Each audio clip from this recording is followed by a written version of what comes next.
Zee 24 तास एक पाऊल पुढे।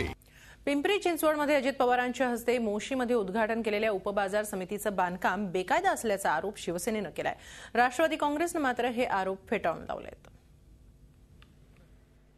पिंपरी चिंचवडमध्ये मोशी इथल्या याच उपबाजार इमारतीचं अजित पवारांच्या हस्ते उद्घाटन झालं, पण आता याच इमारतीवरून वाद निर्माण झालाय। हा उपबाजार ज्या जागेवर उभा आहे ती जागा नवनगर प्राधिकरणाची आहे आणि ती ताब्यात न घेताच जिल्हाधिकारी कार्यालयानं ती परस्पर बाजार समितीला दिल्याचा आरोप शिवसेनेनं केलाय। जिल्हाधिकारी कार्यालयानं घेतलेल्या या निर्णयाला सरकारची मंजुरी नसताना ही इमारत उभी राहिलीच कशी असा सवालही शिवसेनेनं केलाय। अनधिकृत बांधकामाला आज कायदेशीर करण्यासाठी उपमुख्यमंत्र्यांच्या हस्ते त्याचं उद्घाटन करण्यात आलं आहे।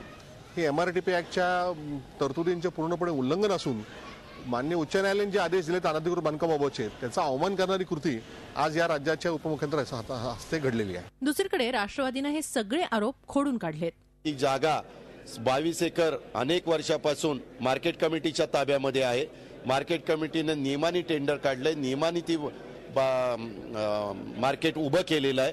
त्याच्यामुळे मला तिथं कुठलंही बेकायदेशीर वाटत नाही। पुढचे काही दिवस हा मुद्दा बराच गाजणार अशी चिन्ह आहेत।